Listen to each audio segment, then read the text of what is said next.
kembali kita lanjutkan kajian kita mengenai hari akhirat. Mari kita kembali menjelaskan, mengkaji surah Al-Hijr. Seperti saya kemukakan pada subuh yang lalu, bahwa di dalam surah Hijr ini ada beberapa perlindungan Allah Subhanahu wa taala kepada kita. Kemarin saya kemukakan ada 4 ya, sebetulnya lebih ya. Mari kita pahami secara agak detail ya. Dalam surah Hijr itu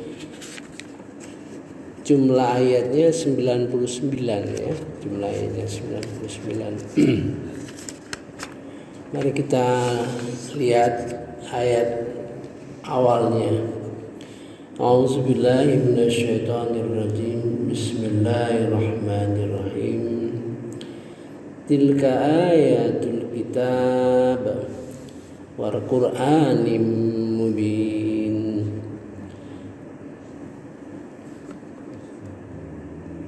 Alif lam ra.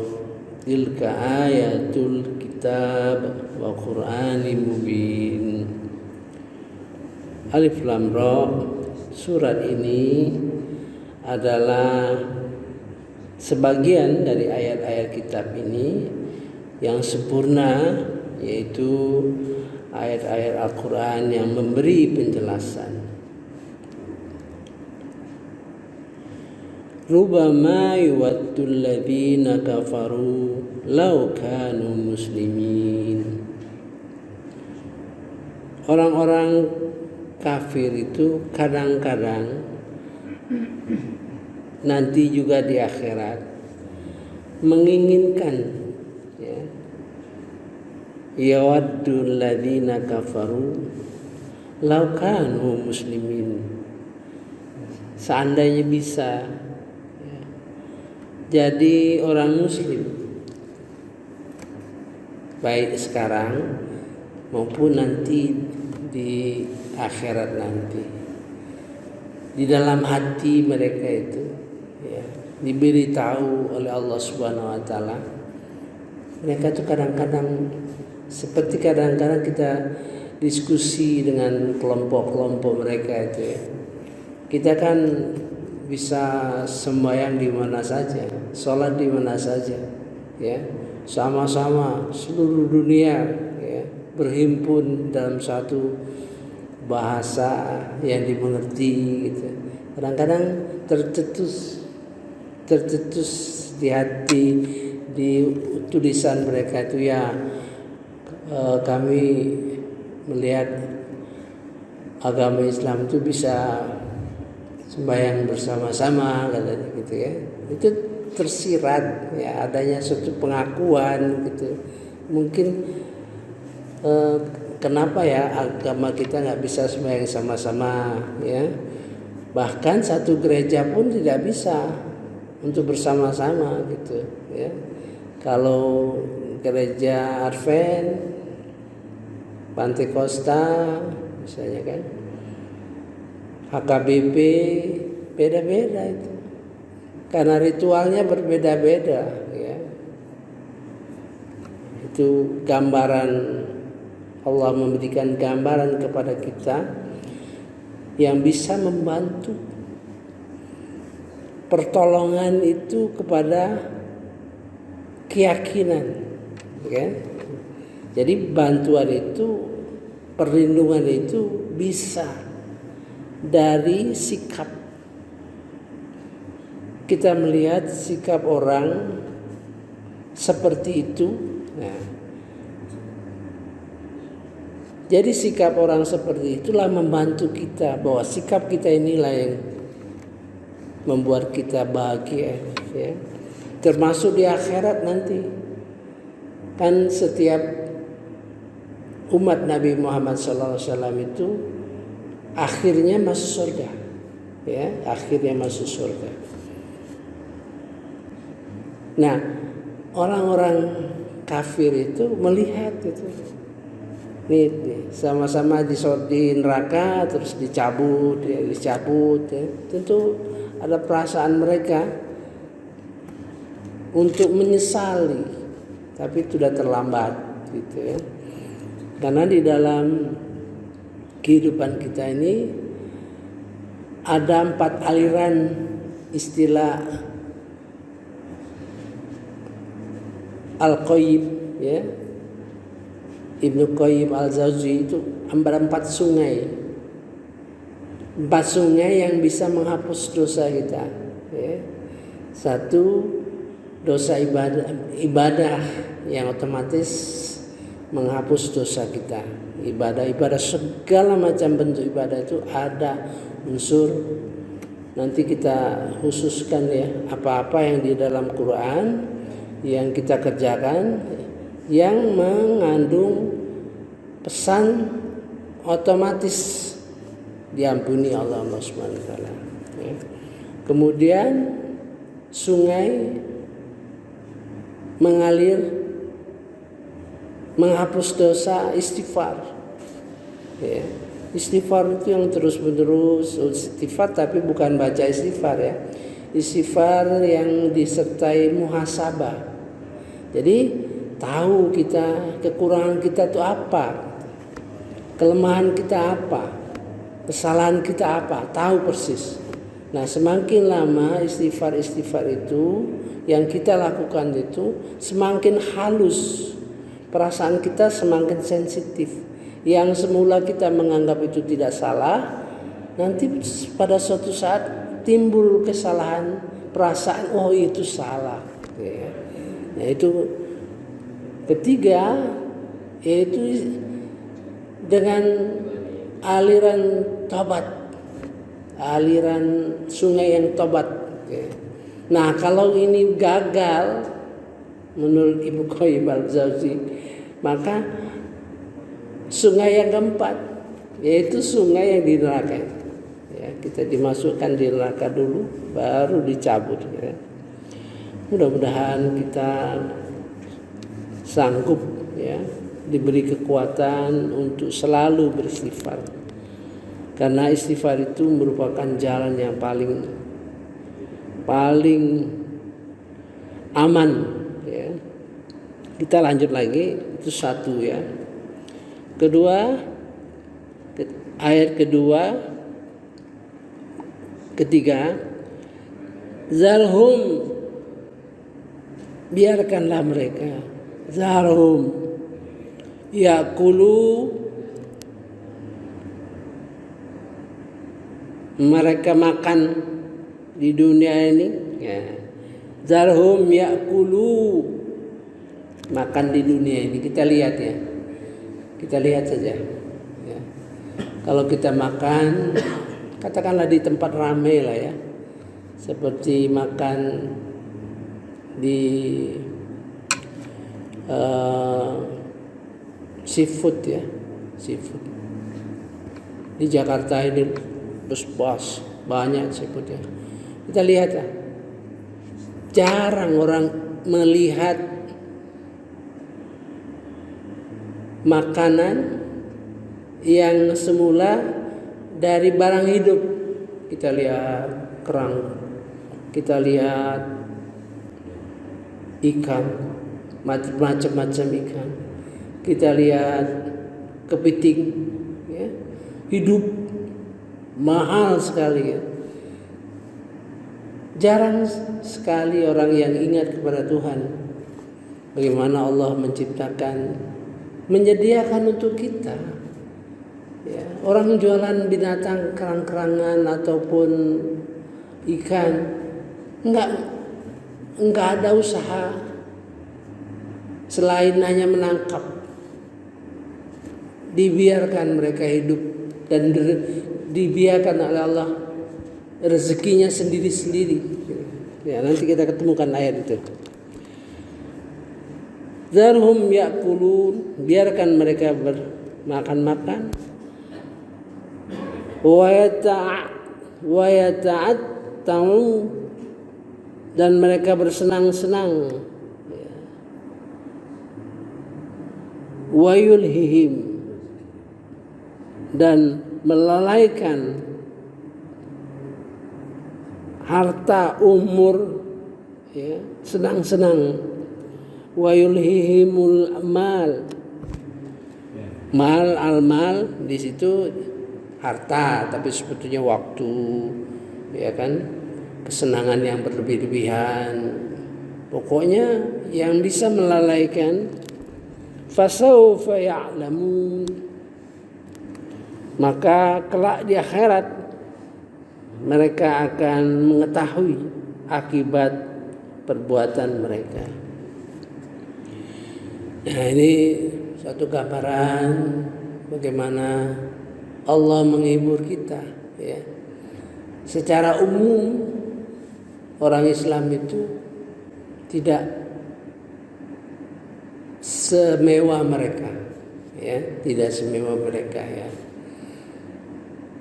Kadang-kadang juga jadi hinaan, ya. Orang Islam jadi hinaan di mata mereka itu. Secara ekonomi kadang-kadang tidak begitu baik, umumnya begitu, ya. Namun dihibur oleh Allah Subhanahu Wa Taala. Jangan jadi mereka itu, dibiarkan enak-enak makan kesenangannya sehingga lupa. Kalau kita bercampur sama mereka kelihatan sekali, ya, kelihatan sekali. Kalau orang beriman selalu di dalam melihat kelebihan-kelebihan, kemurahan-kemurahan yang diberikan Allah Subhanahu Wa Taala, membuat kita ingat zikir di antara orang banyak, tapi zikir dalam keadaan sepi. Ya, kalau orang ramai-ramai lupa dan hanya 1-2 orang yang ingat, itu zikir dalam keadaan sepi, ya, walaupun ramai, ya. Mari kita lanjutkan yang surah ayat ke-9 yang sudah saya jelaskan kemarin, ya. Jadi 1, 2 sudah dapat. Inna nahnu nazzalna dzikra wa innahu lahu lahafizun. Ya. Sesungguhnya kamilah yang menurunkan Al-Quran ini dan kamilah memeliharanya, lahafizun. Jadi kata hafizun dan nahnu, jadi kami, biasa dipengertikan dalam tafsir-tafsir bahwa nahnu, kami, berarti yang melakukan, ada intervensi yang dilakukan oleh Allah Subhanahu Wa Taala, para malaikat, termasuk kita, ya. Suatu pesan bahwa Al-Quran itu harus kita jaga. Jangan kita pikir wah aman lah, Tuhan semua yang jaga. Enggak. La hafizun, hafiz itu kondisi jiwa yang selalu ingin menguatkan pemahaman yang sudah ada. Jadi Al-Quran dikaji, dilembagakan, ya. Bangun tahfiz Quran, bangun taman-taman Quran, itu merupakan langkah-langkah yang dilakukan oleh manusia dalam rangka menjaga Al-Quran. Bisa saja Al-Quran secara fisik terjaga, tapi karena kita kurang memahami, karena kita larut dalam arus globalisasi, dalam arus liberalisasi, mereka berencana untuk merubah Quran itu, mereka berencana, ya. Sudah banyak dari dulu sampai sekarang, ya. Mereka ingin menjatuhkan Al-Quran. Dia tidak ngerti, kadang-kadang menjadi bahan dia. Mana Al-Quran itu dijanjikan Allah akan dipelihara, disampaikan ulama-ulama, tidak ada satu titik pun dirubah.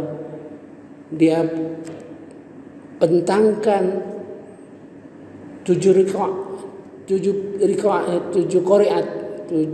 qiraat Quran itu. Ini yang hafaz, dia tahu qaulun, Kita sendiri kadang-kadang nggak tahu. Ya, seluruh hafaz tuh dilihatkan oleh mereka bahwa Al-Quran itu berapa versi. Sejarah Al-Quran itu bagaimana? Dia pikir bahwa Al-Quran itu ada perubahan sedikit saja, itu merupakan Al-Quran itu baru ini sekarang kita baca ada AIU, ya, ada tajwidnya. Mas sekarang, kalau zaman dulu di zaman Rasulullah itu Al-Quran itu ditulis nggak ada AIU-nya, harkatnya nggak ada. Gitu. Timbul perubahan-perubahan dalam rangka supaya memudahkan. Seandainya di Al-Quran itu tidak punya ilmu tajwid, ya, maka semua orang akan baca Al-Quran itu, atau setidak-tidaknya lain suku bisa baca Quran yang berbeda-beda. Ya, hurufnya tidak diatur. Kalau berarti tidak ada tajwid, tidak diatur. Ya, apa iqlab, idgham, ikhfa, makhraj terutama. Jadi ada yang nyebut ha, ada yang macam-macam karena tidak ada ilmunya. Nah, ilmu tajwid itu beberapa abad setelah, mungkin sudah 2-3 abad setelah baru ada ilmu tajwid, sehingga seluruh dunia bacaan orang itu kelihatannya dan ukurannya jadi sama. Itu dalam rangka Allah juga memelihara didatangkannya ilmu-ilmu sehingga mudah Al-Quran itu dibaca, sudah mudah Al-Quran itu dibaca seluruh dunia dengan ilmu yang sama. Gitu. Merupakan penjagaan yang diberikan Allah Subhanahu wa taala. Kemudian ketiga aja ya. Keempat, ayat 20. Dan kami telah menjadikan padanya sumber-sumber kehidupan untuk keperluanmu, dan kami ciptakan makhluk-makhluk yang bukan kamu memberi rezekinya. Ya. Kita lihat kalau punya ayam, seandainya ayam itu tidak kita pelihara, ya, bisa makan sendiri ya, cari makanan gitu. Artinya walaupun diberi makanan mungkin dari sisa-sisa makanan kita, itu menunjukkan Allah menyediakan ya, segala hal berkenaan dengan kehidupan kita. Ya. Waj'alna lakum fiha ma'ayish wa man lastum lahu birazikin. Disediakan segala sesuatu yang makhluk-makhluk yang diciptakan Allah itu bukan rezekinya dari kita. Ya, secara prinsip ya. Kemudian dan tidak ada sesuatu pun melainkan pada sisi kabilah hasananya kami tidak menurunkannya melainkan dengan ukuran-ukuran tertentu. Ya. Misalnya singa, ya. Singa itu makanannya binatang buas, tapi dia makan itu bukan setiap hari. Kalau sudah kenyang ya sudah lama baru makan lagi. Ya. Kawin pun kadang-kadang lama baru kawin, nikah, dia kawin ya. Dan tidak sesuatu pun melainkan pada kamilah hasananya kami tidak menurunkan melainkan dengan ukuran tertentu. Ya. Wa in min syai'in illa indana jazaa khazainuh, dengan perbendaharaan, wa ma nunazzilu illa biqadarin ma'lum, illa biqadarin ma'lum. Kemudian dijadikan angin sehingga terjadi perkawinan antara satu pohon dengan pohon yang lainnya, ya, sehingga kawin dengan perantaraan angin, ya, bunga-bunganya itu. Dan kami telah meniupkan angin untuk mengawinkan, dan kami turunkan hujan dari langit, lalu kami beri minum kamu dengan air itu, dan bukanlah kamu yang menyimpannya. Ya. Saya kira cukup ya, jadi melengkapi yang kemarin. Kemudian saya ingatkan lagi satu kalimat bagaimana Allah melindungi kita yang merinding saya bacanya kemarin itu. Nabi ibadi anni anal ghafur rahim. Bayangkan itu. Jadi sebagai qori dulu, waktu jadi orang yang suka baca Quran dulu, ya selalu tampil. Saya punya perasaan dulu, ya, kalau harkatnya sampai 6 itu penting, ya itu. Jadi saya lihat ini 3 penting ini. Nabi ibadi, berikan cerita kepada hamba-hambaku, anni,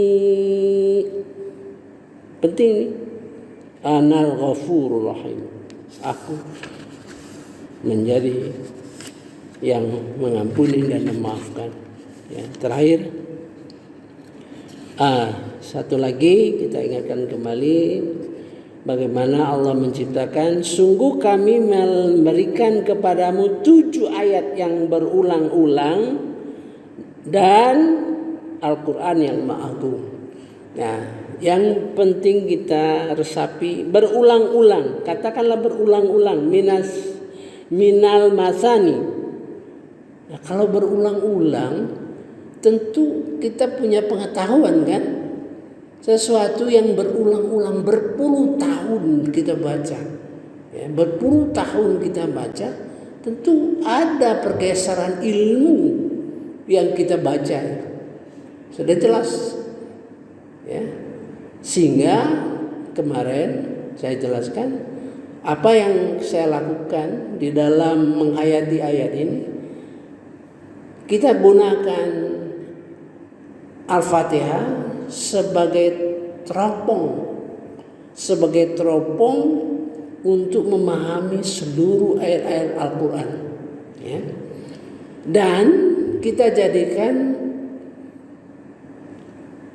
Al-Fatihah sebagai center, sebagai pusat perhatian dari seluruh ayat Al-Quran. Maka keluarlah ide, bagaimana alhamdulillah dikaitkan dengan Al-Quran, di mana alhamdulillah itu ada 33 substansi dalam Al-Quran. Ada ide bagaimana salat dengan Quran. Yang terakhir yang kita lakukan saat ini bagaimana mengkaitkan keyakinan akhirat dengan Al-Quran. Yang sebelumnya kita bagaimana memahami setan, ya, perilaku setan, ya, secara keseluruhan. Jadi ada topik-topik besar. Insya Allah nanti kita akan lanjut terus sampai kapanpun kita akan kaji Al-Quran dengan sebaik-baiknya. Yang terakhir, walaqad na'lamu annaka, ini kepada Rasulullah, sungguhnya kami tahu apa yang di dalam hati, yadiku sotraku, sempit, marah dan sebagainya, bima yaqulun, apa yang dikatakan oleh mereka. Maka obatnya fasabbih bihamdi rabbika wa qum minas sajidin. Jadi kita juga manfaatkan ya, kalau kita sedang galau, pikiran lagi susah, ya banyak masalah anak, masalah istri, masalah ekonomi, semua masalah-masalah yang membuat kita susah, kita manfaatkan untuk bertasbih, berzikir ya. Fasabbih bihamdi rabbik, maka bertasbihlah dengan memuji Tuhanmu. Wa qum minas sajidin, jadilah kamu termasuk orang-orang yang sujud. Nah, artinya sholat kita, sholat sunat 2 rakaat. Kalau kita galau, pusing ya, sebetulnya kadang-kadang itu bayangan saja, bayangan yang akan terjadi ya. Pokoknya apapun kesulitan kita jalani semampu kita, atasi, dan kemudian kesahkan diri kepada Allah Subhanahu wa taala ya. Kapan itu berbakti itu kapan? Wa'bud rabbak, berbaktilah kepada Tuhanmu hatta ya'tiyal yakin, sampai datang kepadamu hari kematian. Nah, hatta ya'tiyakal yakin, sampai hari, sehingga diterjemahkan sampai hari kematian. Artinya yakin itu masih melekat ya. Wa bil akhirati hum yuqinun, pada akhirat itu kita yakin. Subhanakallahumma wa bihamdika asyhadu an la ilaha illa anta astaghfiruka wa atubu ilaik. Wassalamualaikum warahmatullahi wabarakatuh.